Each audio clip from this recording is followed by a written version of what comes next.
আজকে আমি ঠিক এই ধরনের একটা টি শার্ট ডিজাইন তৈরি করে দেখাবো। তো দেখুন এখানে আমি এই লিখলাম এই স্লোগানটা নেভার লুক ব্যাক। এর ফন্টটা আপনারা গুগলে সার্চ দিলে পেয়ে যাবেন। এই যে MAILND মাইল্যান্ড গুগলে সার্চ দিলে আপনারা পেয়ে যাবেন। জাস্ট এই ফন্টটা নিলাম, আপনারা ইচ্ছা মতো আপনাদের ফন্টটাও নিতে পারেন।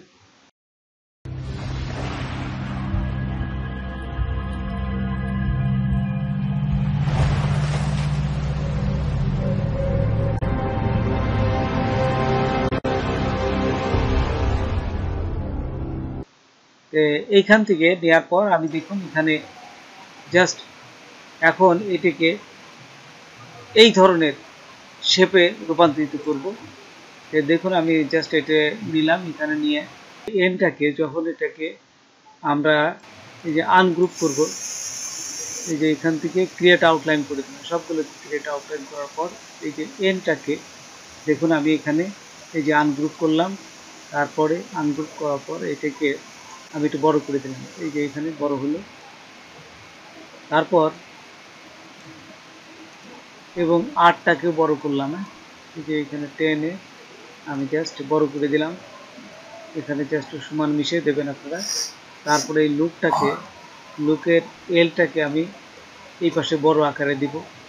তো সেই জন্য এই এলটাকেও আমি আনগ্রুপ করে নেব, এই যে এখান থেকে আনগ্রুপ করে নিয়ে এলটাকে বড় করে দিলাম, এই যে এখানে এলটাকে বড় করে দিলাম এবং এই WK এটাকে গ্রুপ করলাম।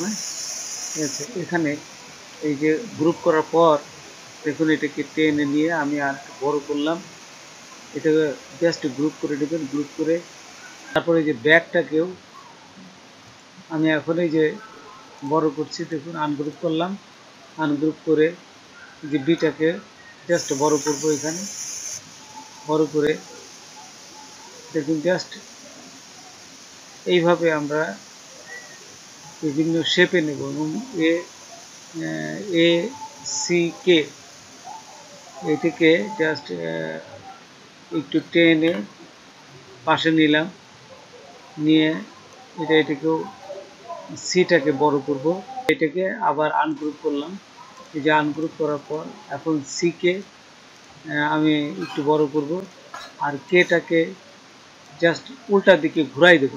কেটাকে উল্টা দিকে ঘুরাইতে গেলে এখন রাইট মাউস ক্লিক করবেন, তারপর এখান থেকে ট্রান্সফর্ম এই যে রিফ্লেক্ট, তারপর এখান থেকে ওকেতে দিলে যে ঘুরে যাবে। আচ্ছা, এইভাবে আমরা এটাকে ঘুরায় সুন্দরভাবে একটা পজিশনে নিয়ে তারপরে দেখুন এই যে ভিকে আমি পেন টুল নেব, পেন টুল নিয়ে জাস্ট এখানে এই যে এখানে একটা জাস্ট সুন্দর একটা শেপ দেব, এখানে জাস্ট আমি এই যে এইভাবে আঁকলাম।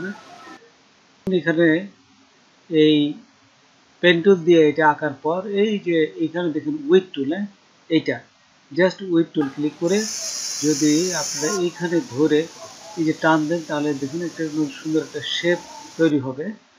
আমি এই শেপটাই রাখতে যাচ্ছি।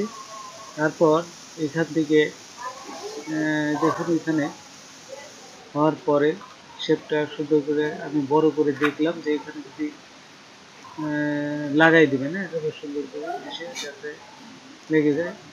তারপরে এখান থেকে যে আবার পেন টুল নিলাম, পেন টুল দিয়ে জাস্ট এখানে একটু কার্ভ করে আঁকলাম, আঁকার পর আমি এই যে দেখুন এই পাশে স্টক আছে, এই স্টকটা বাড়াই দিলাম, এই স্টকটা বাড়াই দিলে যে সুন্দর একটা এখানে একটা শেপ আসলো অবস্থা। এখান থেকে আমি এই নিচে নিলাম, তাহলে এখানে একটা শেপটা সুন্দর হলো। তারপর অবজেক্টে যাবেন, এক্সপান্ড করে দেবেন, এই যে এক্সপান্ড করে দিলাম পুরোটাকে। এখন আমি এটাকে জাস্ট এই সিলেক্ট করলাম, সিলেক্ট করে অবজেক্ট এই পাথ অফসেট পাথে অফসেট করে যাওয়ার পরে এখানে যতদূর বৃদ্ধি করা যায় যেখানে যে আমি বাড়াই দিলাম, এই যে একটা কালার দিলাম। আচ্ছা, এখানে দিয়ে বেশ দিয়ে ওকেতে ক্লিক করলাম এবং এটা একটা কালার দেবো। এটা এখান থেকে একটা কালার দিবেন। এই যে এখানে ফিল কালার, এখানে কিন্তু কালার নাই, তাই আমরা একটা কালার দিতে যাচ্ছি। এই যে এখানে একটা কালার দিলাম, এটা বা কালো দিতে পারেন না। আচ্ছা, এখানে এই যে কালোটাই দিলাম। কালোটা দেওয়ার পর দেখুন এখানে কিন্তু ঢেকে গেছে। এখানে ঢেকে যাওয়ার পর আমি এখান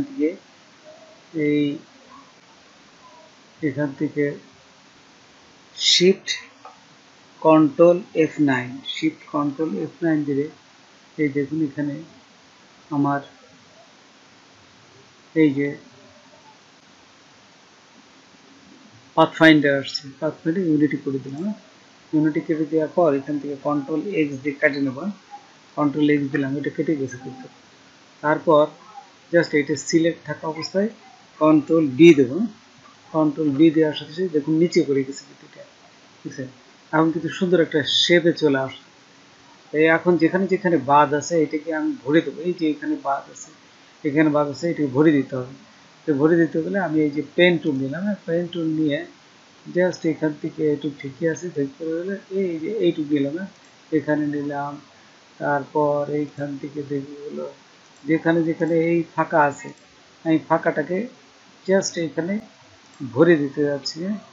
আচ্ছা, এইখানে নিলাম, এই যে নিয়ে এই যে এইটুকু, এইটুকু নিয়ে এখানে এখান থেকে কন্ট্রোল X দিলাম, কেটে গেল। জাস্ট এখন এটাকে আবার সিলেক্ট করলাম, সিলেক্ট করে কন্ট্রোল B দেবো। কন্ট্রোল B দেওয়ার সাথে দেখুন নিচে বসে গেছে, এবং যেই যে ফোটা ফোটা ছিল সেটা কিন্তু নাই, সেটা কিন্তু মিশে গেছে। এটা নিচে জাস্ট মিশে গেছে, সুন্দর একটা শেপ তৈরি হয়ে গেছে। এই যে এটা সুন্দর শেপ তৈরি হয়ে গেছে। এখন আমি এই লেখাটাকে, এই যে যে লেখাটা, এই লেখাটাকে কন্ট্রোল C দিলাম, কন্ট্রোল C দিয়ে সেভ করব। কন্ট্রোল C দিলাম, তারপরে কন্ট্রোল C দেওয়ার পর কন্ট্রোল B দিলাম, জাস্ট আরেকটা হয়ে গেল।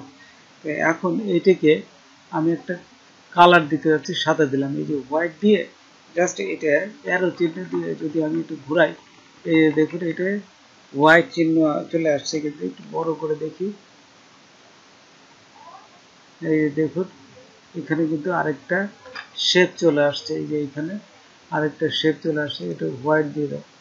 এই যে দেখুন এখানে হোয়াইট দিয়ে দিলে সুন্দর একটা শেপ কিন্তু এখানে দেখা যাচ্ছে, ঠিক আছে। এখানে কিন্তু আরেকটা এই যে শেপটা চলে আসছে, সুন্দর একটা শেপ চলে আসছে। এই যে লিটস নেভার লুক ব্যাক। আচ্ছা, এখন ছোট করলাম। তারপর এখানে আরো সুন্দর করার জন্য আমি এই যে এইগুলো নিয়ে আসবো, এই যে এইখানে নিয়ে আসে দেখুন নিচের দিক আপনাদের দিয়ে দিলাম। যদি নিচে না যায় তাহলে কন্ট্রোল X দিয়ে কেটে নেবেন প্রথমে, তারপর কন্ট্রোল B দেবেন, তাহলে নিচের দিকে চলে যাবে। জাস্ট একই অবস্থায় যেটা আমি এটা নিচের দিক দিয়ে দিলাম, তারপরে এখান থেকে এই যে এটা নিচের দিক দিয়ে দিলাম, দেখছেন। তারপর এই যে এটা নিয়ে নিচের দিক দিয়ে দিলাম, ব্যাস সুন্দর একটা শেপে চলে আসলো। এখন কিন্তু আমার কিন্তু কেউ বলতে পারবো না যে সুন্দর শেপ হয়নি, সুন্দর একটা শেপে কিন্তু চলে আসছে, দেখছেন। জাস্ট একটু ব্যাখ্যা করে দিন কোনো জায়গায় যদি হয়। এই যে এটা নিয়ে দেখুন একটা সুন্দর একটা শেপে কিন্তু চলে আসছে। নেভার লুক ব্যাক, লেখাগুলোকে আমি সিলেক্ট করলাম। সিলেক্ট থাকা অবস্থায় এখান থেকে এই যে স্টকগুলো দেখুন কালো হয়ে আছে, স্টকগুলো আমি উঠাই দেবো। এই যে এখানে যদি কমাই দিই, এই যে স্টকগুলো কিন্তু আমি উঠাই দিলাম। এটা সুন্দর একটা শেপে চলে আসলে এটা স্টক পুরাটাই উঠিয়ে দিলাম। আচ্ছা, উঠে দেওয়ার পর আমি এখন কিন্তু সুন্দর আসছে। এখন আবার চলে গেলাম যে কালারে আসার পরে এখানে দেখুন বিভিন্ন লাইটিং কালার আছে। এই যে সুন্দর একটা লাইট ইফেক্ট দিচ্ছে, এটা দিতে পারেন, অথবা এই যে এইখানে এটাও দিতে পারেন। এই যে ইফেক্ট দিচ্ছে, দেখছেন বিভিন্ন ইফেক্টগুলো দিচ্ছে, এতে দেখতে খুব সুন্দর লাগতেছে। তো এইভাবে আমরা বিভিন্ন ডিজাইনগুলো তৈরি করতে পারি। তো বন্ধুরা, আজকে পর্যন্তই। নতুন কোনো ভিডিও নিয়ে আবার আপনাদের সাথে হাজির হব। যদি আমার ভিডিওটা আপনাদের ভালো লাগে বা কোনো উপকার আসে তবে অবশ্যই সাবস্ক্রাইব করবেন আর বন্ধুদের সাথে শেয়ার করবেন। ধন্যবাদ সবাইকে। আল্লাহ হাফেজ।